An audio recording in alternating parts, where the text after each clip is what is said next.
In this lesson, we'll explore how language resources are handled, the role of repositories, research infrastructures like the EU Clarin ERIC initiative, and the importance of open access. Effective text processing and corpus analysis depend first of all on well-organized, accessible data. Understanding how repositories function and why open access matters is essential for researchers. We will discuss what language resources are, what the open access movement is about, and how institutional research infrastructures like Clarin support research and education by making language data fair, which, as at this point you already know, stands for findable, accessible, interoperable, and reusable.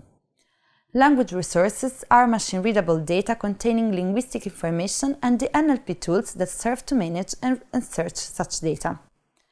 Applied and computational linguists have long been reflective on the creation, management, and sharing of language resources. These are as indispensable as their construction is costly in terms of money and time. It is therefore important that resources are built according to the FAIR principles and that they adhere to the main standards in the field, the ones that we have introduced in the previous units. The significance of language resources was politically recognized by the European Commission as of the early 1990s due to their essential role in research and the language industry. These resources pose significant challenges related to data management, privacy, copyright, sustainability, and inclusion, as we'll now explain. Research data repositories are digital infrastructures designed to collect, preserve, and disseminate research outputs such as datasets, articles, software tools, and multimedia presentations. They ensure long-term data preservation, enhance data discoverability, and facilitate reuse across different research projects. Repositories can be categorized as institutional, generic, or disciplinary. Institutional repositories are usually managed by universities. An example in this sense is Avanzata, the repository provided by the University of Bologna. Generic repositories accept diverse data types across disciplines, as is the case with Zenodo.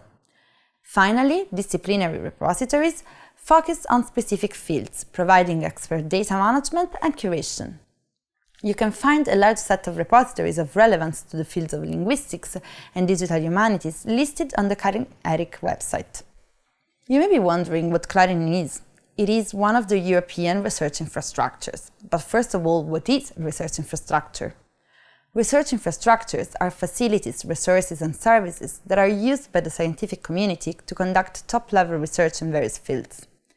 They can include large-scale facilities like high-performance computers, data repositories and large databases, platforms and digital infrastructures like the European Open Science Cloud, tools and software, virtual labs, and international research centers. They are essential for enabling collaborative research, supporting knowledge transfer, and promoting interdisciplinary. ERIC, the European Research Infrastructure Consortium, is a legal framework created by the EU in 2009 to support the establishment and operation of major research infrastructures across countries.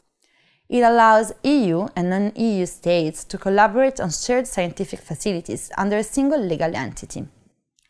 As we've just mentioned, Clarin, the Common Language Resources and Technology Infrastructure, is one of these ERIC consortia, addressing the needs of researchers in social sciences and humanities.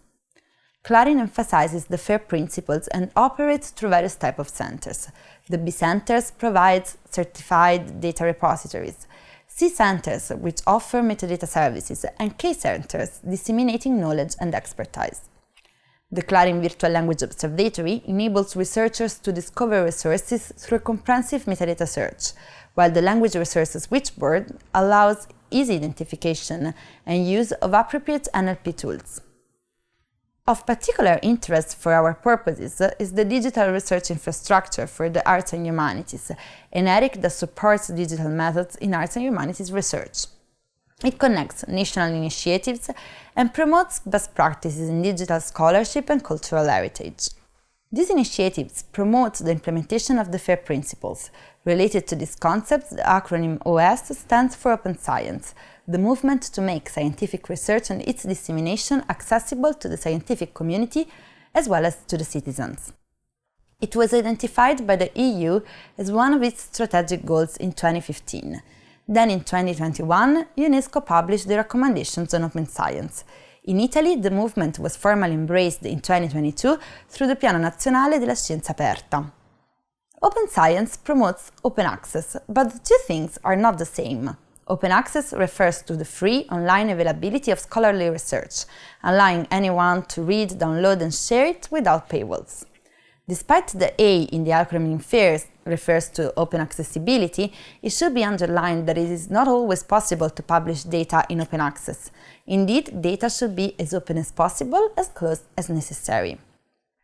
The limitation to access data may be due to the fact that managing language resources raises significant ethical and legal challenges.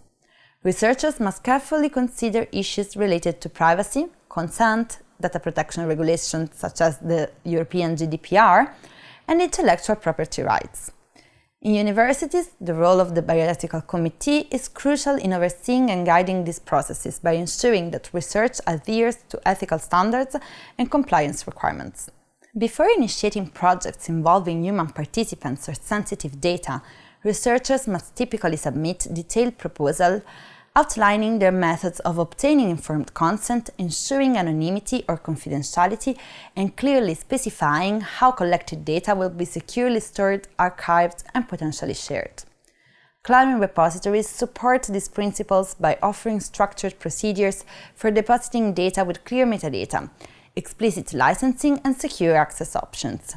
These resources and guidelines help researchers balance openness and accessibility with ethical and legal responsibilities. Clarin has several impactful projects, exemplifying the benefits of repositories and open access infrastructure. One of the flagship projects is Parliament, which provides linguistically annotated parliamentary proceedings across multiple European countries. The project ensures interoperability through TEI-based schemas and comparability via consistent metadata and annotation standards. Citing linguistic data is an essential practice to make research truly open, reproducible, and transparent. If you use existing datasets collected, compiled, and archived by others in your research, you should cite this data or software correctly, in the same way you would cite an article or a book. In this way, the authors and contributors of the respective dataset or language resources get credit for their hard work, and readers can better engage with your piece of research. In summary, understanding the role of repositories and research infrastructure is essential to enhance research development, transnationality, transdisciplinarity, and sustainability. By adhering to fair, open science and open access principles, researchers can efficiently manage, share, and reuse valuable language resources, thereby advancing research and education. As young researchers, students, and professionals, you can make use of research infrastructures to find data and tools, as well as to get guidance and knowledge about data creation, processing, and management.